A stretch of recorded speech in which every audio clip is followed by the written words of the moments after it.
Welcome back to The Comfy Chairs, a podcast from 123 Limited. This is your host, Kate. There's a great quote from Margaret Atwood. The answers you get from literature depend on the questions you pose. I would submit that we can substitute just about anything for literature here. The answers you get from your friends, your doctor, your employees, even life in general, all depend on your questions. In a recent article from her Substack newsletter, Better Than Fine, today's guest outlined the evidence that illuminates why questions are important. This includes findings that show questions help us learn, while also making us appear smarter and generally more likable. Additionally, questions facilitate deeper connections and improve team performance. Naturally, questions can be a powerful tool for leaders, and like any leadership approach, there are skills, mindsets, and methods that can support your success.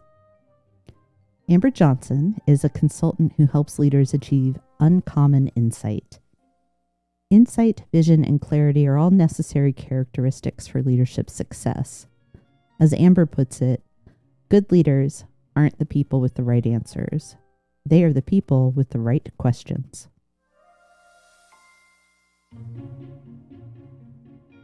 Amber, welcome to The Comfy Chairs. Thank you for joining me. I'd like to go ahead and give you an opportunity to introduce yourself, please. Thanks, Kate. I think we first need to acknowledge that even though we have the same last name, we are not related. That's true. No relation. Yes. Yeah, there are a lot of Johnsons in the world. But it's great to be here. I am a Chicago-based leadership development consultant. So I build lots of leadership development programs for companies and then facilitate them and coach their leaders and executives. And in the midst of that, part of what really fascinates me is how we communicate with each other and how often it doesn't actually work as well as it should. Right. And so I spend a lot of time thinking and writing about the ways we talk to each other and what we could be doing to have richer conversations that lead to deeper relationships that strengthen our knowing and understanding of each other and that help us have more meaningful and productive work. And I'm interested in that, not just at work, but in our personal lives as well. Yeah. I know, even though very focused on the professional setting and leadership in, kind of titular roles, it just becomes so evident how these are sort of truths universally acknowledged at the end of the day, right? That the way we talk with people, the way we interact, the questions that we ask of people, the context, the language may tweak a little bit, but leading takes so many different forms, and you don't have to have a title to lead. But one of the things that makes great leadership is great questions too. The way you talk about your work, as we were kind of introducing ourselves to each other and I was researching the work that you do, that uncommon insight that you coach people toward. I love that language. For one thing, the word insight just always feels like a light bulb has come on somewhere. But I'd love to start there with, what and why behind that. When you say uncommon insight, what do you intend by it? And then why do you think that leaders need insight that is uncommon? Yeah, that's thank you for asking that. In fact, no one has ever asked me that. And it is a meaningful phrase to me because I think the world is full of cheap advice.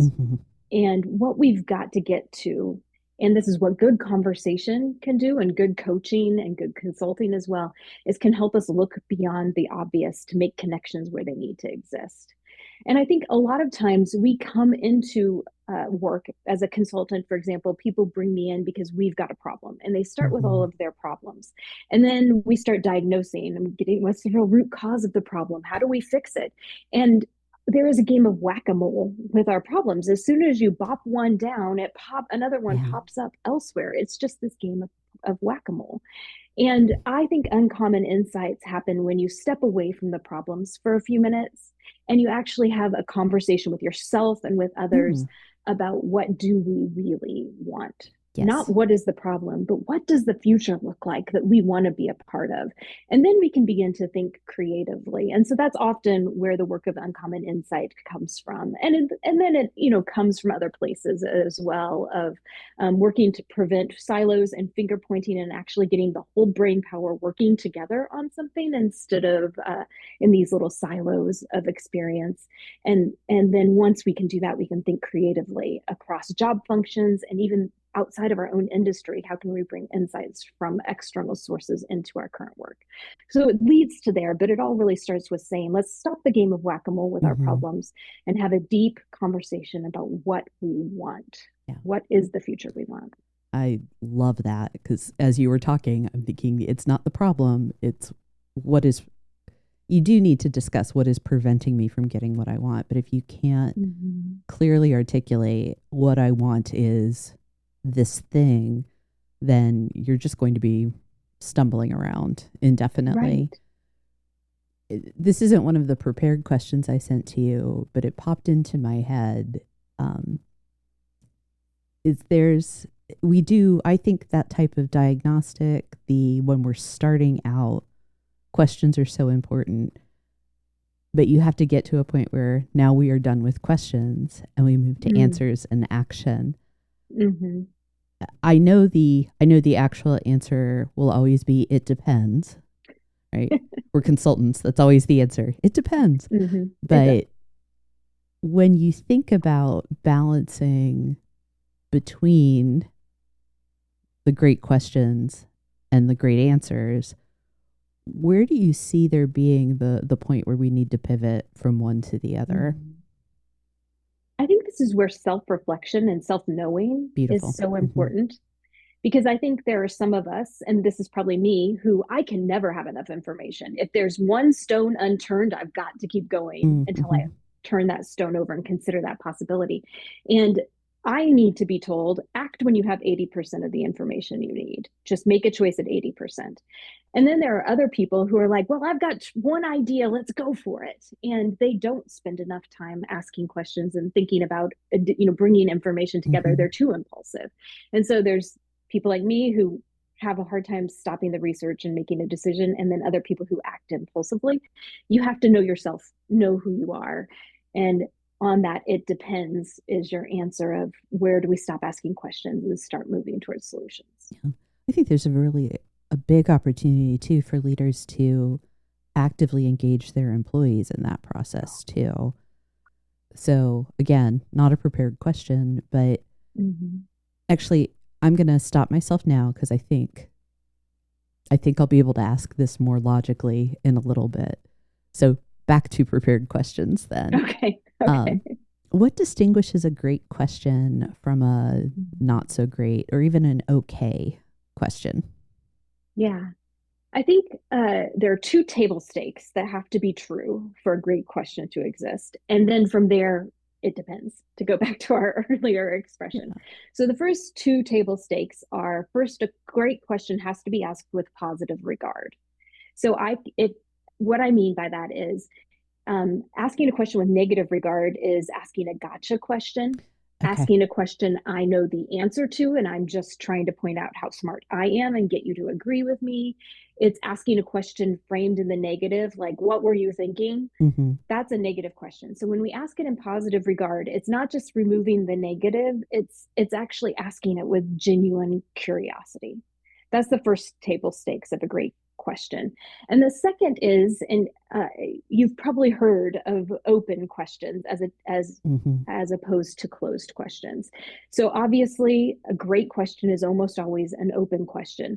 But what you may not have thought about is how the scale of closed to open is a continuum. It's not just a binary. And so our goal for great questions, especially early in a conversation, is to push it wider open, to have a wider, more curious, more abstract conversation initially before we start narrowing our options, before we start closing our thinking. And that's true with, big work challenges, but it's also true with smaller questions. I use an example a lot of a conversation I had with my oldest child, where Sam was reading a book and I wanted to know, I was trying to start a conversation with my kid. Do you like the book? Is a closed question. It is. Yes, no. Yeah. What do you like about the book is an open question, but not an inspired one. What is it about fantasy books that really captures your interest right now Hmm. is a wider open question. And it's going to lead to a better conversation.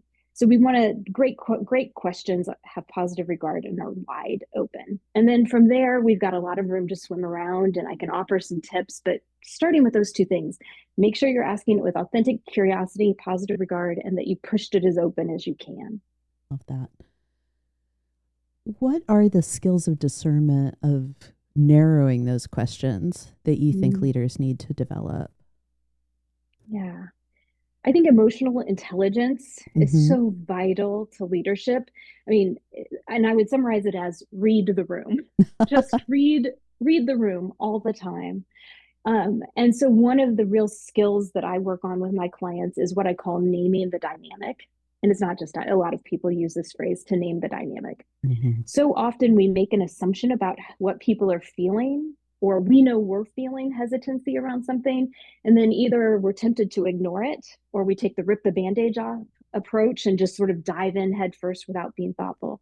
And what I encourage people to do is develop the skill of just naming the dynamic. Hmm. And that requires naming the emotions you're feeling and asking if others are feeling it, or naming the experience that is happening for people and asking, how's this landing for you? And when leaders develop that ability to sort of sense what's happening in the room and then name the dynamics, specifically naming emotions and experience, it transforms a conversation. It becomes safe to admit what you're really thinking. It becomes safe Hmm. to admit what you're really feeling. If a conversation was feeling awkward, somehow saying, I don't know, this feels a little awkward, but I want to ask you, somehow makes it less awkward. Just naming the dynamic that it's awkward. When you name the dynamic, it actually becomes less awkward. Hmm. It definitely does. And when you say make it safe, questions facilitate psychological safety, but Absolutely. especially when the intent, that positive regard versus negative regard, is so very clear too. Yes, Yeah. absolutely. And then the other great skill leaders have to have is when someone has the courage to answer a question about emotions or experience, when they're honest and they bring a creative idea to the table because you asked an open question, as a leader, your listening skills and your response to them is just as important as that initial Exactly. question you asked. Yeah. It's the way I coach leaders around seeking feedback, because that is a question, right? It's a question of how Mm-hmm. am I doing. So when you open up that you want feedback, when people bring it to you, there is one thing that you say: Thank you for thank you. the feedback. Thank you. If Yes. you don't like the feedback, you say thank you and you Mm-hmm. stop. If you love the Yeah, feedback, you say thank you. Because the first time you don't, you're done getting feedback from people. And I that think is right. the first time that you respond in a negative way to any question that you ask, you're done getting answers.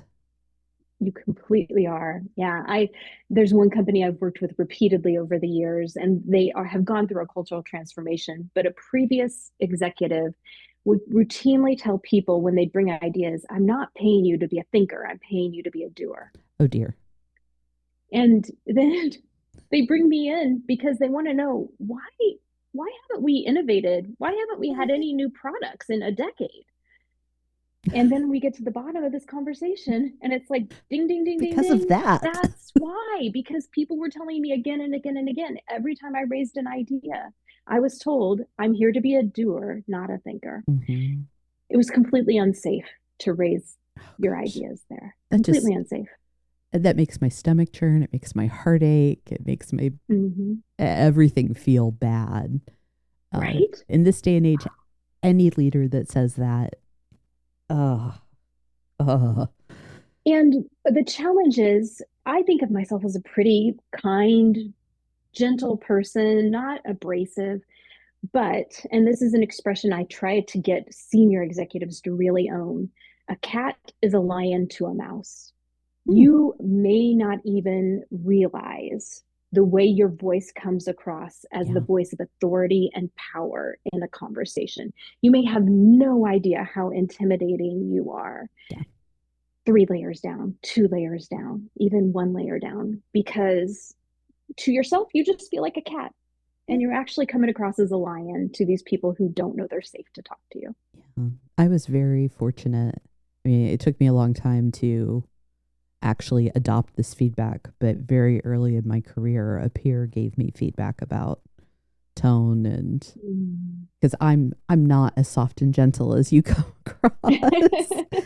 And yeah, it's so important that when we have those moments where people are going to reflect back to us, that we recognize that position amplifies in ways that we can't always Yes. understand. And even And if shuts you, people down. yeah, even if you have a good intent, the impact's going to matter more than your intent. It completely is. Mm-hmm. And just to bring it back, if Thank you. people are not regularly bringing you feedback, it's because you're not asking for it. And so you've Yes. got to work on asking. Yeah. That's one of the key questions you as a leader have to develop is Mm-hmm. what feedback do you have for me? Yep. Exactly. And I would I would argue that it needs to be even more specific about what feedback do you have for me about how I ask questions of the team, about my tone. I love that. Yeah, because what feedback do you have is so broad. And Mm-hmm. if you ask a broad question, you're going to get a broad answer. Yeah, what You a go great back. example. I was arguing for the value of wide open questions, Uh-huh. but there are times where there's real value to let's Yeah. constrain our thinking to this level of topic and go deep Mm-hmm. here. Exactly. I love Mm-hmm. there's kind of this wholeness of we're talking about questions, and feedback starts with a question in this context. Mm-hmm. So what are the questions that you're asking when you ask for feedback? And it's you want to be appropriately specific in those Yes. cases. I'm glad you're kind of helping to bring us back too, because I had started to get us down this rabbit trail of leadership and feedback, but back to the primary topic of questions and the cat is a lion, Mm-hmm. recognizing that your questions may not always come across as open and curious, and Yeah. you may have to overdo it a little bit if it's Yes. something that you're just starting.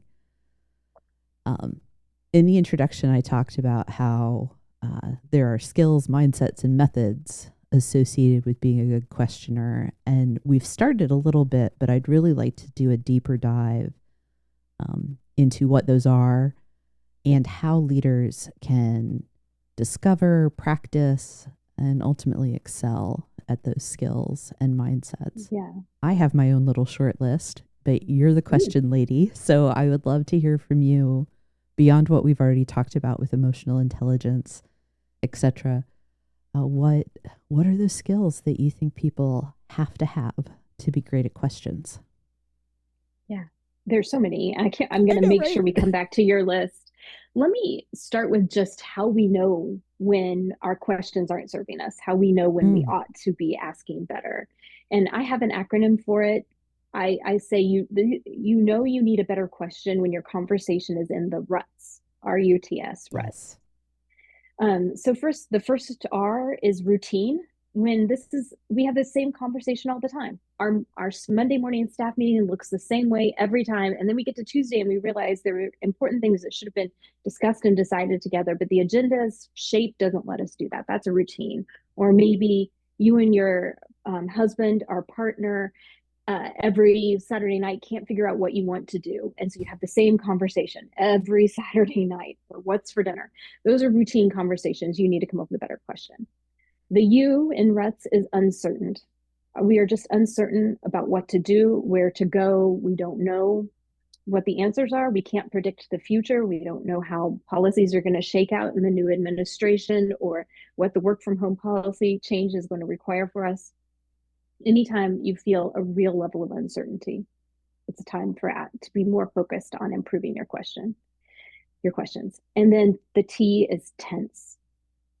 Topics that make you feel anxious, Mm-hmm. giving that hard piece of feedback that someone's going to struggle to hear, having the conversation with your grandmother about what end of life care she wants, talking with your partner about their spending or about a career move you want to make but would require sacrifice from them, convincing your teenager to do something differently. Anything that feels tense is when a better question is required.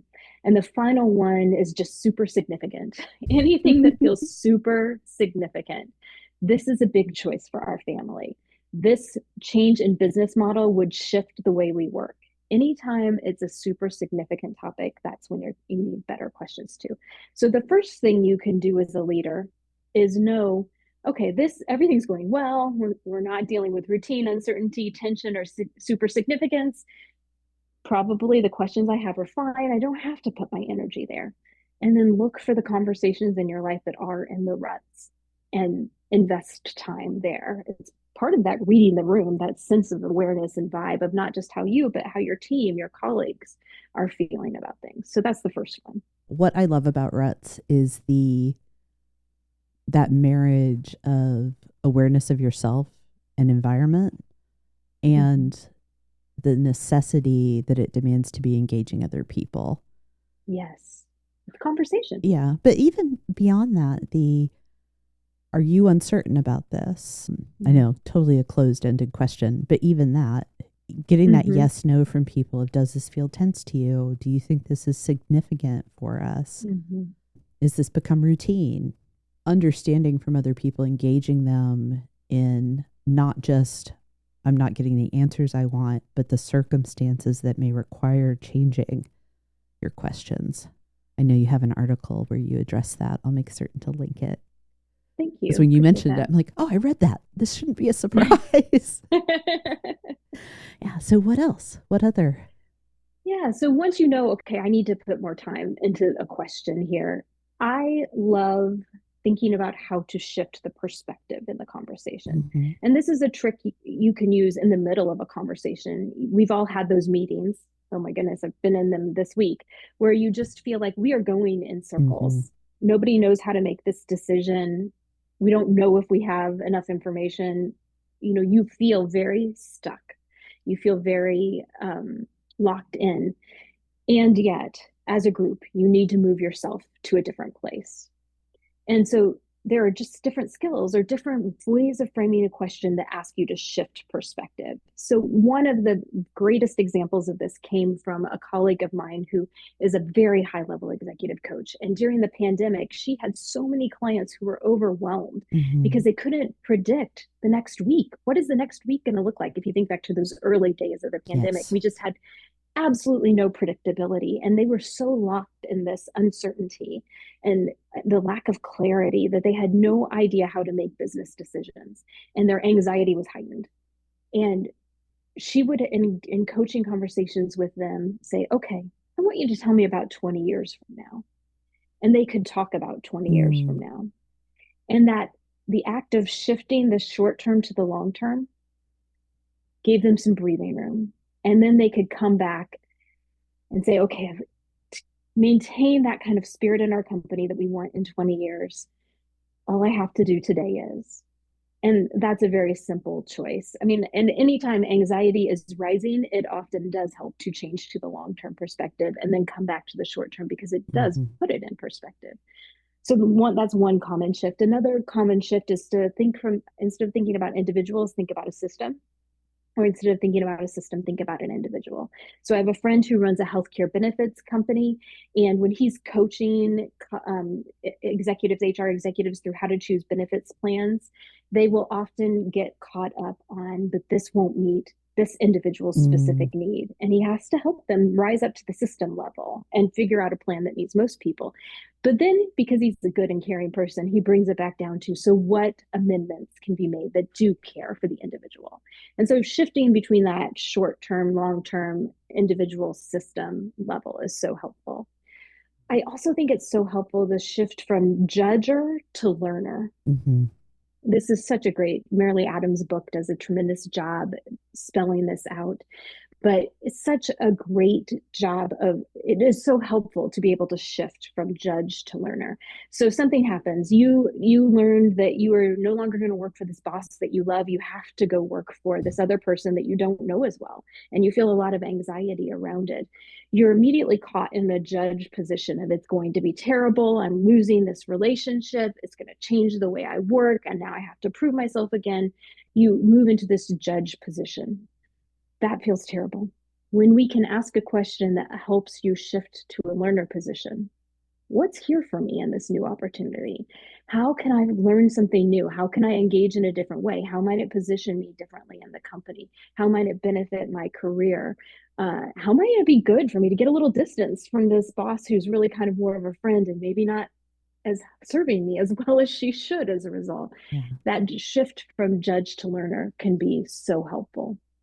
So that's just a few of the shifts.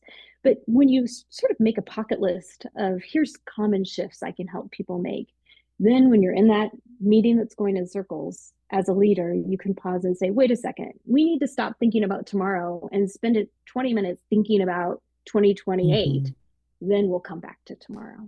And that can be so helpful. What I love is oddly binary. I don't tend to be a either or type of person, but that is elegant because, hey, if we're too in the weeds, let's switch and think about the big picture. Let's get the forest as opposed to the trees. Or we've gotten so far away from what the day-to-day requires from us. Let's come out of that 20,000 foot to ground level. Let's make it work in the immediate. Absolutely. I think, and having that as something in your toolkit, this type of shift, if you can think of it, we're doing X and it's not getting us what we want, what's the other end of that spectrum? Yes. I'm judging right now. Can I learn? Oh, we're not making decisions. We're staying a little too open. Can I flip over and be more, what's the judgment that needs to happen here? And the judger versus learner, I may be diluting that a little bit in this context, but again, giving yourself the luxury of having a binary moment, and can make that happen really quickly. And sometimes in conversation, you have to name for people what you're doing and make it safe for them by saying, hey, I know we're really stuck in the day-to-day. I want to move us to talk about 10 years from now, but don't worry, we'll come back and figure out the day-to-day, because otherwise anxiety rises. Yeah, exactly. Right. Yeah. Well, I like to talk about this as show your cards. I love that. You don't have to keep everything secret. Make it really obvious what you're doing and why. It's not insulting. It's clarity for people. It is. Exactly. And when we don't have clarity, when we have silence instead of clarity, that's where fear grows. Right. That's where anxiety grows. And so that's why it's so helpful to name the dynamic, give as much clarity as you can, connect as many dots as you can. I sometimes call it showing your math. Show your math. Yeah. Here's how we're getting to where we are. This is when we first chatted, Amber, I felt like there was a lot of resonance in the language that we use. Show your cards, show your math. It's but I really enjoy having the chance to speak with someone. It's like, okay, we're definitely on the same wavelength about these things. Yeah. I said I had my own little short list of skills, and what I realized as I was listening to you, I think most of what I've captured for myself in my brainstorming is more mindset than necessarily like an actionable skill. But I do see these mindsets sort of create a foundation for the types of actions that you've talked about. The learner versus judger, the how do I make a shift, and the act of changing how I'm thinking, growth and abundance mindsets. Absolutely. I have an opportunity. I don't need to feel like I'm in a position of scarcity and I'm losing. It's things are available and open. You mentioned emotional intelligence earlier, which always makes me feel buzzy.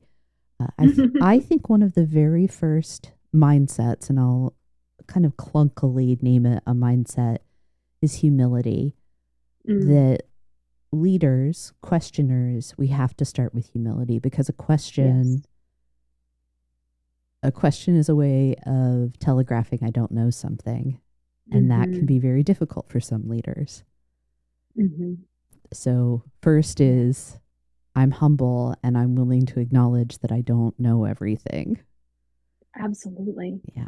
Absolutely. There is this fascinating research that says little kids, 3, 4 years old, can ask as many as 107 questions an hour. Like, Right. just, it's like machine gun fire. It's just rapid, constant asking questions. I think 30 is more the average, just for Hmm. any parent out there who's thinking 107 seems extreme. It is extreme, but Or they think 30 it's not questions as an hour. many as their kids are asking because they're in the thick of Yes, toddlers. Yeah. exactly. That may be true too. And then we go to school, and the number of questions Hmm. kids ask begins to drop almost immediately. And the theory behind that is it's because in school you learn that having the answer is more important than asking the question. And so Hmm. you hold back your questions because you don't want to be seen as not having the answer. And we of course do that as adults. We have anxiety about, well, if I don't know my stuff in the meeting, am I going to be seen as the village idiot? We have these very real concerns. Yeah. And what's fascinating is research with adults has shown that that's not the case at all. That in fact, when you ask for help, when I come to you, Kate, and I ask you for help, you actually see me as more intelligent Hmm. because I asked for help. And it's a little bit vain. It's really that Kate thinks, oh, Amber's so smart. She knew I was the person to ask. Right. But we see the person who asks as more intelligent. And I love that. There's ways to ask a question so that you acknowledge your intelligence Hmm. in the process of asking a question as well. But I love that reminder that asking for help, asking questions is actually an indicator of intelligence and not of a lack of knowledge. It's definitely self-serving because I like to ask a lot of questions. So I'm like, well, of course it means Mm-hmm. I'm intelligent. Mm-hmm. But it also, think about, oh, I feel good about you because you're asking me a question and you must think I'm smart. We're Mm-hmm. creating these interdependencies when we seek out other Yes. people, not just the, oh, they like me because I asked them questions so they could showcase their abilities and knowledge, Mm-hmm. but also now there is this link between us Yes. associated with that piece of information or that answer. And if there are more questions, if we can work in a question rich environment, it means that we are deeply connected to each other, both emotionally and knowledge wise. Absolutely. There's even some research that indicates high performing teams ask as many questions as they do make statements. Yeah. And I just love that because if you think about it, if you have a team that's really good at asking questions, it means they're curious. That when you say Mm-hmm. something, I actually want to understand why you said it, why it makes sense from your perspective. Not because I want a chance to like knock the idea down, but because I want to know how it fits with my own thinking and how we can merge these things together, weave them together. And it leads, you can see how over time that would eliminate risks and Yeah. settle unknowns and lead to performance. It makes total sense. Yeah. I as I'm listening to our conversation and some of the topics we're hitting on, I'm like, oh, I've talked about this with this guest, and oh, that episode covered that, and I had this brief moment, and really, this isn't me just thinking other things while you're talking.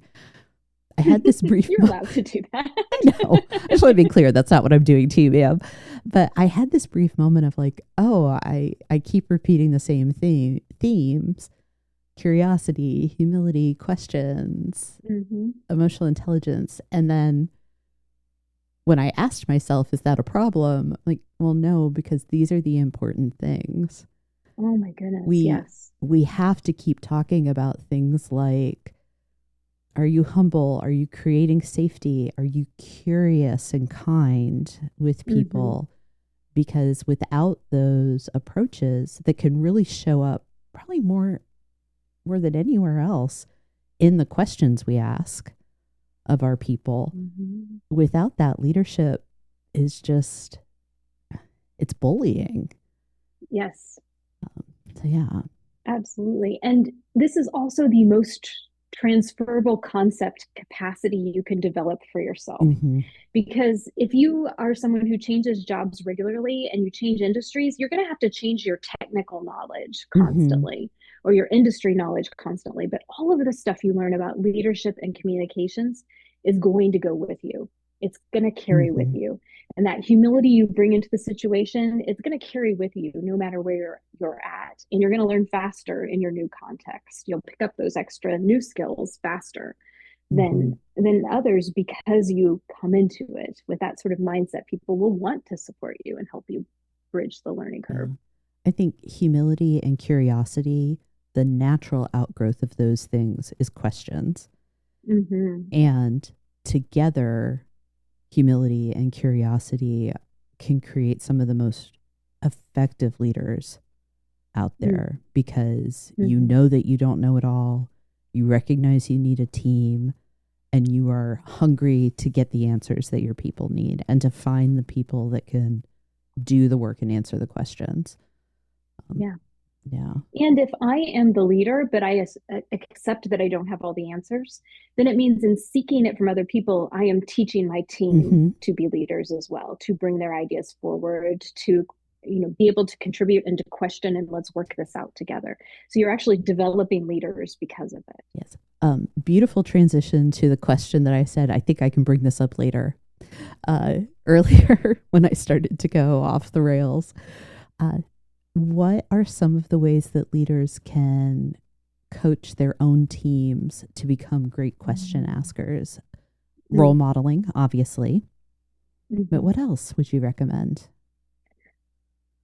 It's a great question. And again, no one's ever asked me that one before. So thank you. How is that not possible? I know. Well, first, role modeling, Mm-hmm. absolutely. Getting into the practice when people bring you a problem, never answer, never solve Yes. it for them. Almost never. I mean, there are some Mm-hmm. exceptions. Emergency situations, solve it, no Yes. problem.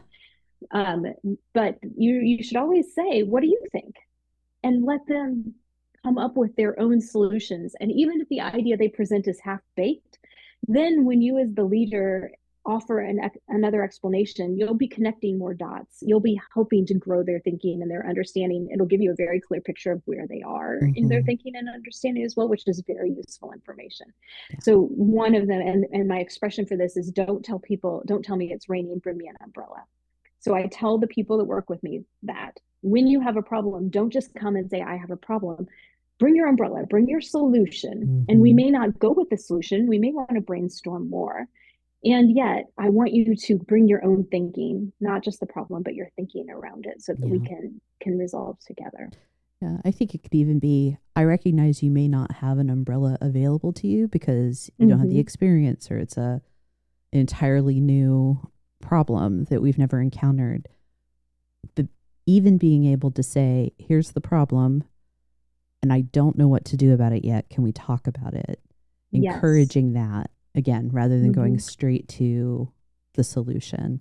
This Yeah. is this actually reflects on one of the mindsets that I think can very much help leaders become better questioners is focus on process over problems or people.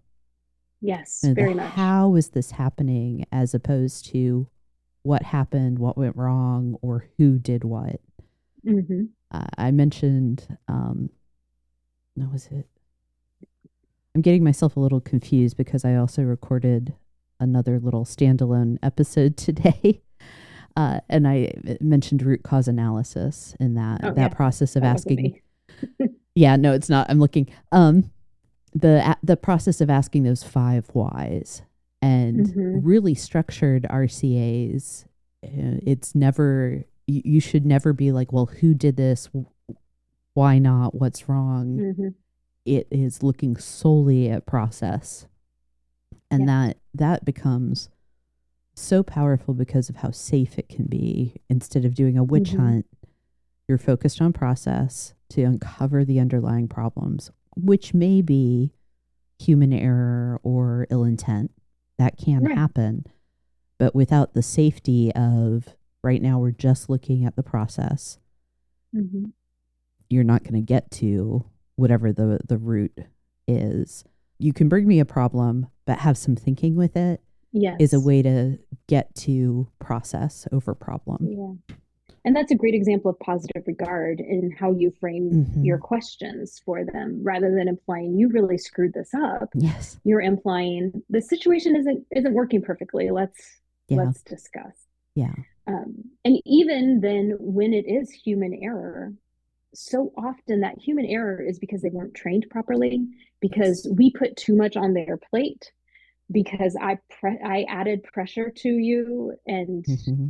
you were trying to think too fast, whatever it is. So much of human error doesn't the blame doesn't reside in one human. It Yeah. resides Oh, in the system's weight on them. yeah. Amy Edmondson from Harvard Business School, the Hmm. queen of psychological safety, has a wonderful failure continuum that shows that just so little of it is actually due to malicious Hmm. intent or blameworthy behavior. Most of it is shared. Most of it is Right. systemic, and we can have positive regard in the way we ask questions when we remember that. Yeah. The folks at Crucial Learning, the Crucial Conversations, Crucial Mm-hmm. Accountability, their influencer curriculum talks about that we have to avoid Mm. this, avoid always entering into problem solving with it's because the person didn't want to do it or do it right. Mm-hmm. That we have Mm-hmm. to Because look they're at, lazy, because yeah, yeah. there are other sources of influence around people, and it can be skill, not just will, Mm-hmm. but it has to be other people. The systems and resources can be inadequate or wrong or Yeah. broken. And then we have to look for that constellation around why did this not go as hoped for? And I think the best way to get to that is through asking questions. Yes. Yeah. Yes. But again, just to reiterate what you said, because it's so right, that are focused on process Hmm. and the problem and not the person. Yeah. Well, Occasionally we do come to the conclusion it's the person we need to fix, but yeah. But most of the time. it's that, okay, humility, curiosity, but then there's empathy too that Mm-hmm. has to come in play. And then empathy needs to put on its shoes and be compassionate, Yeah. right? That if something, and I know we're kind of focused on problem solving at the moment, but if there is a problem, I am going to have empathy for the person that experienced this problem and Yes. not presume that it was ill will or Mm-hmm. laziness or fill in the blank. That Mm-hmm. I don't know what could have caused this. I don't know what other factors may have. So I need to ask questions rather than making assumptions about their intent or ability. Yeah. And along with that, I would add generosity as a Yes, I mindset, love that. that, generous in the assumptions you make about people. Hmm. Definitely. Oh, I do like that.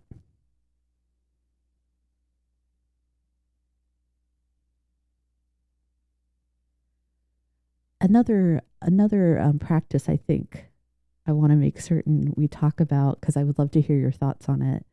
Um, I coded it for myself as being a copycat. Mm. You don't have to be the person coming up with all the great questions. If you Yeah. hear them out in the wild, you can adopt them yourself, and use them. And obviously, Yeah. coaches can help you with that. But who are or where are some sources of great questions that you think we all need to tap into? Yeah. Well, I literally have my browser has a tag on it, a tab that is called PQs, powerful questions. And so sometimes when I feel stuck in a conversation, I just click on that tab, open up the Google Doc, and scan it for what could I ask here that would help us get out of one of the ruts that we're in. And so the we can talk about where to find powerful questions next, but the next step is don't trust your memory. Actually write these things down. Yes. Store them somewhere you can, a note app on your phone, whatever it is, store them somewhere you can get to for in your moment of need. I love to listen when someone is in an interview, and there are people who are particularly good interviewers. Trevor Noah is amazing. Fresh Air with Terry Gross, she's Hmm. amazing. Find really good interviewers and listen to how they ask questions, and then sort of dissect the question. What are they doing here that made that interesting. And often what they're doing is what I call recombination, which is combining two unlike things to equal a new thing. So an example of that would be, what if a church was more like your neighborhood bar? Mm. We're leading into this conversation of what should church be like by talking about this other place, and it leads to all sorts of different insights. So that's one thing, is to look for people who are doing it well. It often involves recombination.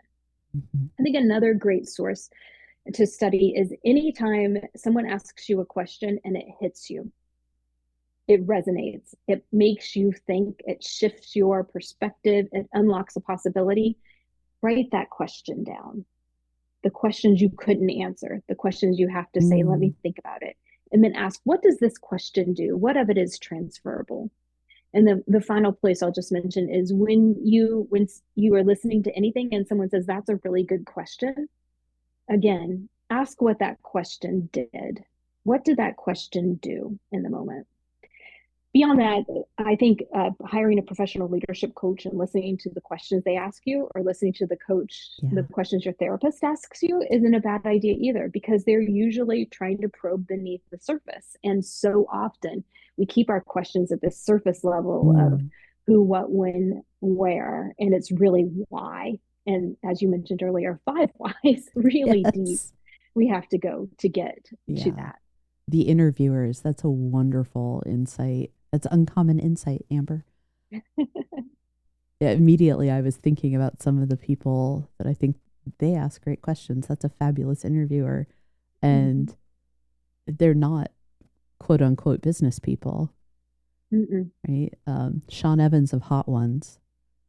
Yes. Amazing interviewer. And one of the things that people like Sean Evans and the other folks that you mentioned who are much more highbrow, is that they are prepared. They've done their research. So prepared. So you don't necessarily have to have a research team supporting you, but there's always a place for spontaneous questions. But if there is something that's super significant, for example, don't wing it. Don't leave it to chance. No. Yeah. Well, and Hot Ones does something that we can do in our real life that's harder to do in our in formal settings like journalism or therapy, which is get people out of their normal context. Yes. Get people, have the conversation while you're experiencing something else. I often say with teenagers that windshield time is the best time to have a real conversation. There's something great about not being able to look at each other, but being right next to each other, sort of stuck in a little moving box that is just fabulous for deeper conversations. And so look for places where you can even the power dynamic, especially as a leader. Never have a real deep conversation in your office where you're sitting behind the big desk. Look to even the power dynamic and put people in a place where maybe their hands are busy and you're having a conversation. Yeah. We're big proponents of windshield time in this house too, for everything. It just, it soothes a lot of ills. It really does. Yeah. You know, I think this is the logical next question, even though it's the last one, because I don't totally want to be done with our conversation, but I think that because I'm curious, because I think it's a fun place to go next, Amber, what are some of your favorite questions to ask? You have your PQ tab. I do. I have my PQ tab. Some of my favorite questions don't end with a question mark. Okay. I want to say. So one of my favorites is, tell me more. Yes. Tell me more. Or help me connect the dots, because I absolutely know you've thought this through. I'm not making the connection yet. Can you help me connect the dots? I also love, and I will often do this in coaching, and so this is a great thing for a leader to do with their team in a check-in meeting. Tell me a story about when someone's expressing anxiety about public speaking. Say, tell me a story about a time where you felt confident after speaking up. Tell me a story about what you think the future should look like. Anything that begins with tell me a story or imagine if is usually a great question. Yeah. I also, go ahead. Oh no, just the questions that don't end with a question mark. I love that. Yeah. I love one of the coaches learn this question all the time. How is that serving you? Mm-hmm. And then you let people dig into that. And now, how is it not serving you? Or how is it not serving us anymore? Mm-hmm. And I ask that about things that are on the surface very much serving us. But then maybe it's not serving us so well if we've just grown so comfortable in it that Mm-hmm. our competitors are innovating. So asking that question is really useful. And then I am also a fan, I've got two teenagers and we try to do family dinner as often as possible. And we bring questions to the dinner table. We always do what's your high of the day, Mm-hmm. or what are you grateful for? Something like that. But we will also just ask absurd questions. And one recently that had us laughing so hard, and this has come from a number of different sources, but the question that we loved was, how much money would you have to be paid to never wear socks again? Hmm. And the dollar range in our answers was wild, absolutely wild. Gave me a good conception of what my children understand about finances and what they don't. And, the importance of footwear. Yes. And we had an extensive conversation about what counts as socks and what don't. Do fur-lined Crocs count as socks? Um, and I just love those silly conversations that reveal something Yeah. about someone else. I will sometimes ask my kids, or really sometimes I'll use this as a check-in at the start of a meeting. If today were the weather, what's the forecast? What's going on with you? Is it a rainy day? Is it a cloudy Mm. day? Is it a bright and sunny day? Is it sunny but actually 15 below? Um, because in those metaphors and analogies, we often reveal little things, and it also breaks the script. So anything you can ask Yeah. other than how are you is going to be Mm-hmm. lead to a better conversation. I love it. Love it, love it, love it. I had a coworker that instead of saying, I don't understand, or what did you mean by that? She would say that again, but different. Yes. And I've stolen that from her because for me, you talked about resonance. It was, oh, I need to be clearer. I need to be more concise. I need to translate Mm-hmm. this for somebody that's not inside my head or has my Yeah. experience.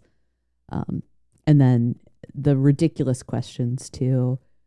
It's not that you would necessarily ask that during a problem solving, but that could be such a fun way to open up, a Mm-hmm. casual team meeting, or Yep. ask ask your employees to bring in silly questions for that. Absolutely. Mm-hmm.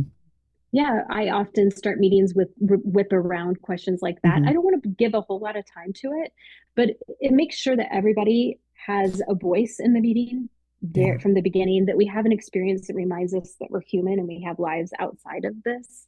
Yeah. And, it often helps forge relationships or gives you something to ask somebody about afterwards as well. That's one of the things that's so kind of magical about question asking is Mm-hmm. all the different varieties of applications. It can Mm-hmm. be a way to open up with your teenagers, to break down those kind of natural communication barriers that happen in our homes and in our workplaces. It's a way to problem solve. We haven't even really gotten into asking questions for learning Mm. purposes. We ended up a little bit around the whole like feedback and problem solving, where there's a lot of rich content, but there's so Mm-hmm. many other ways to think about how questions can serve us Mm-hmm. in the workplace and in life in general. Absolutely. And it really is like a key that unlocks deeper Mm-hmm. relationships and more knowing and this sense of being understood in your personal life Yeah. and in your work life. And I think when we have this level of dialogue at work, it leads us to more productive work, Mm-hmm. but it also makes our work more meaningful because Yeah. we're leaving less unsaid. More is out there. Our ideas get heard more, and we Mm-hmm. get to see the brilliance of other people more too. One of the things I was thinking about and what it does for us is it does increase our confidence. Even if it's I have been courageous enough to say I don't know or ask a question, but then Mm-hmm. the appreciation that you can have for other people being the ones who are courageous enough to ask the questions. I suspect that you and I could probably talk for another 5 hours about this.